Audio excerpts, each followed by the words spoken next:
Isang lumang bahay sa liblib na lugar ang inupahan ni Jello para pagtaguan. Ang bahay ay gawa sa kawayan at plywood na may isang sala at kwarto lamang.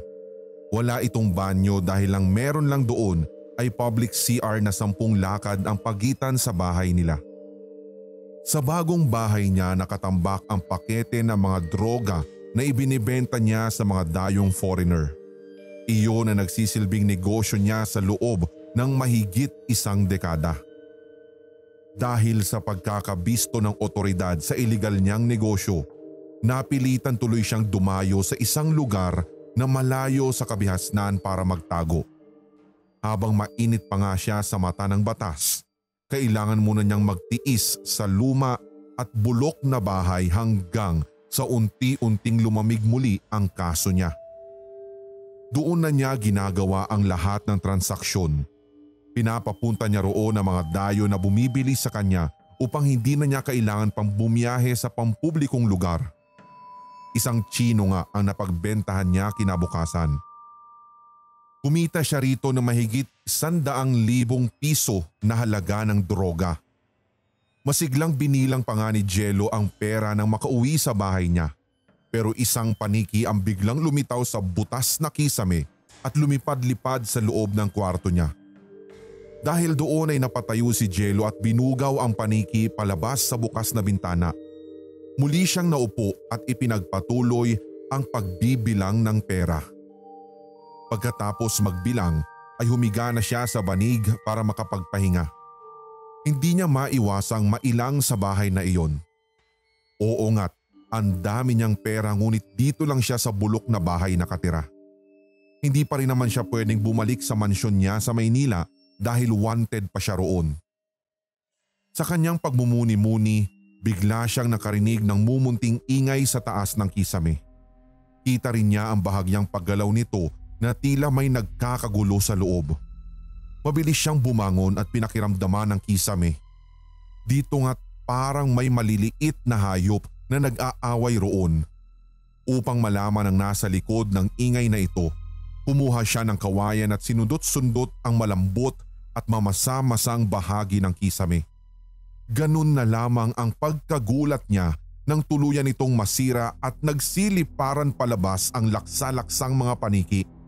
Ngayon lang niya napagtanto na ganoon pala karami ang paniking namumugad sa kisame niya. Ang iba ay nakalusot sa bintana, ang iba naman ay nagpaikot-ikot sa buong kwarto niya. Nagpalabas tuloy ng silid si Jello at kumuha ng walis tambo para bugawin ang mga ito.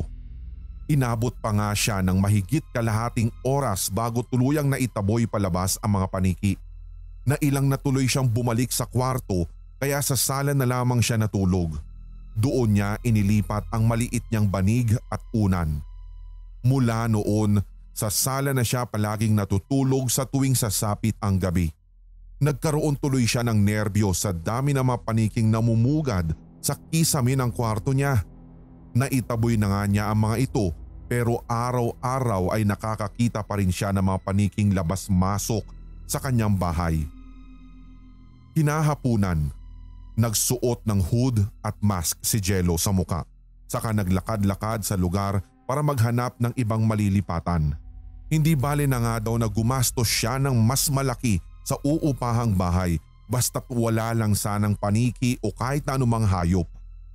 Ngunit sa kasamaang palad, halos wala ng mga bahay o gusali roon maliban sa tinutuluyan niya.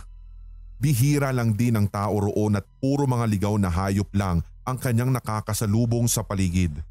Hindi na nga siya tumuloy sa ibang lugar dahil sa taas na mga damo roon at wala din siyang napansing katao-tao. Pag uwi nga niya ng bahay, tanaw na naman niya agad ang mga labas-masok na paniki sa kisame at bubong nito at yung iba pa nga ay parang tumatambay pa sa bintana. Dali-dali siyang pumasok sa loob at binugaw muli ang mga ito gamit ang walis tambo. Sa katunayan, unti-unti na nga siyang nagkakaroon ng phobia dahil sa halos araw-araw na pagbubugaw sa mga paniki sa loob ng bahay. Nang pasukin nga niya ang kwarto, isang sulat sa dingding ang bumungad sa kanya. Ang nakalagay, "Hindi ka nag-iisa." Nang hilakbot siya agad, pinagmasdan niyang mabuti ang pulang likido na ginamit sa naturang sulat at hindi siya maaaring magkamali sapagkat dugo ito. Luminga siya sa paligid ng kwarto at sabi, "Sino ka? Kung may balak kang masama sa akin, huwag mo nang ituloy. Dahil masama rin akong tao. Subukan mo lang, baka magkamatayan lang tayo rito." Ilang minutong naghintay si Jello ngunit wala siyang natanggap na tugon. Sinilip tuloy niya ang buong sulok ng bahay at walang ibang tao roon maliban sa kanya. Sa isip-isip niya, sino ang magsusulat nun? Labis niya itong ipinagtaka dahil nakatitiyak siyang nakakandado ang lahat ng pinto bago siya umalis kanina. Nang gabing iyon ay hindi tuloy siya nakatulog. Bantay sarado siya sa kisame na binabahayan na ng mga paniki. Maging ang sala na tinutulugan niya ay hindi na rin ligtas sa mga hayop na to. Napansin din niya ang pangingitim ng mga kisame dulot ng dumi na nagmumula sa mga paniki. Tila hindi magtatagal at tuluyan na nga itong mawawasak. Lumalaki na rin ang butas ng ibang bahagi. Nagsasabog na rin ito ng mabahong amoy. Bukas na bukas nga din, hahanap na talaga ng ibang tirahan si Jello.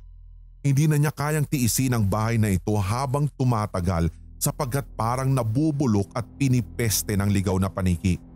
Palibhasay na sa gitna ito ng malawak na kakahuyan at kagubatan kaya hindi maiwasang pamugaran na rin ng mga ligaw na hayop sa labas at kabilang narito ang mga paniki. Siguradong marami pa naman siyang mahahanap na mapagtatago ang lugar kaya nagpasya siyang hindi titigil bukas hanggat walang natatagpuan na bagong bahay. Tiniis na lamang niya ang gabing iyon dahil yun na rin naman ang huling gabi niya sa bahay na yun. Pagsapit ng umaga ay lilisanin na niya ang lugar. Matutulog na sana siya nang tumunog ang kanyang cellphone. Agad niyang sinagot ang tawag at isang foreigner na naman ang naghahanap kung meron pa siyang supply. Inirekomenda daw kasi siya ng kaibigan nitong nakabili sa kanya nung isang araw. Magiliw niyang kinausap ang foreigner hanggang sa magkasundo sila na bukas ay magkikita sa isang lugar para ibigay ang order nito. Nag-request pa nga si Jello na kung pwede ay cash o kaliwaan na lamang ang kanilang transaksyon dahil hindi na rin naman siya pwedeng magpunta sa mga bangko kung tseke pa ang ibibigay nito. Sumang-ayon naman ang foreigner at nangakong ibibigay bukas ang cash na magiging pambayad sa kanya. Natuwa tuloy siya at ibinigay na rito ang address. Pagkatapos ng kanilang tawag, agad niyang inayos at binalot ang mga order nito na nagkakahalaga ng 50,000. Ipwinesto niya iyon sa kanyang tabi upang agad din niyang makita bukas pagkagising niya. Muli siyang humiga sa banig at pinilit matulog para maagang magising. Ilang araw siyang puyat dahil sa mga paniking namumugad sa kisame ng bahay. Kaya ng gabing iyon ay agad ding nakatulog si Jello dahil sa labis na kaantukan. Noon lang yata siya nakatulog ng maaga. Ngunit hindi rin nagtagal ay naalimpungatan siya. Bigla kasi siyang nakarinig ng mga kalabog at malalalim na boses. Hindi na iyon tinig ng isang hayop kundi boses na talaga ng tila mas malaking nilalang. At sa kanyang pagdilat, ganun na lamang ang kanyang pagkasindak sapagkat napalilibutan na siya ng mga nilalang na tao ang katawan ngunit paniki ang kaanyuan.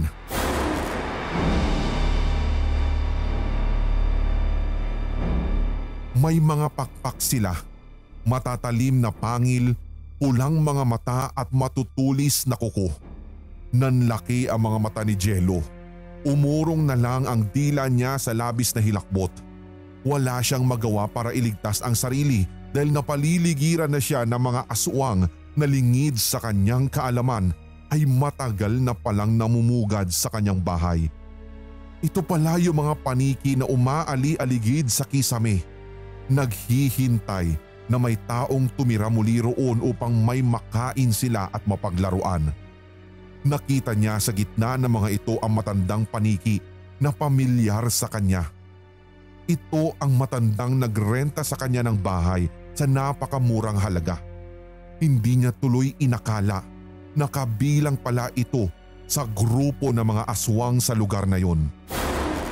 Sinubukang sumigaw ni Jello at nanghingi ng tulong sa mga santo at anghel, subalit nagtawanan na lamang ng sabay-sabay ang mga taong paniki sa paligid niya. Nagwala si Jello sa kinalalagyan niya. Pinaglaruan pa siya ng mga aswang na paniki at tuwang-tuwa sa pagmamakaawa niya. Pinagkakalmot siya ng mga ito sa muka at pinagpupunit din ang suot niyang damit. Daig pa nga ni Jello ang basurang nilalamutak bago itapon. Doon lang siya labis na nagsisi sa lahat ng mga kasalanang nagawa niya. Sa nagdidilim niyang diwa ay gumuhit sa kanyang isip ang Panginoon at sinubukang humingi ng tawad dito. Doon na rin siya tuluyang nilapa ng mga aswang na paniki. Pinagpuputol ang kanyang mga kamay at winakwak ang kanyang tiyan. Binutas ang iba pang bahagi ng kanyang dibdib at dinukot naman ng iba ang kanyang mga mata. Pinagpiestahan siya ng mga ito at animoy merong buffet na naganap. Kahit patay na ang kanyang diwa ay pinahihirapan pa rin ng mga aswang ang katawang lupa niya. Hindi inakala ni Jello na iyon na pala ang kanyang huling gabi.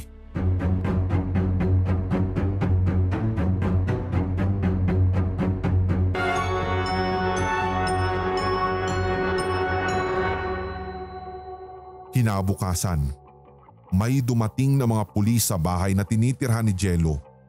Doon sila dinala ng address na binigay ng lalaki kagabi. Nagpanggap ang isa sa mga pulis bilang customer na bibili sana sa kanya ng ipinagbabawal na droga upang matunton ng kanyang pinagtataguan. Inihanda na nga nila ang kanilang mga baril at pinasok ang bahay. Ngunit pagbukas ng mga ito sa pinto, umalingasaw ang napakabahong amoy sa loob. Nagulat na lamang silang lahat at nagkatinginan pa sa kanilang nakita. Sira-sira ang mga kisame sa bahay habang nilalangaw sa sahig ang putol-putol na katawan ni Jello.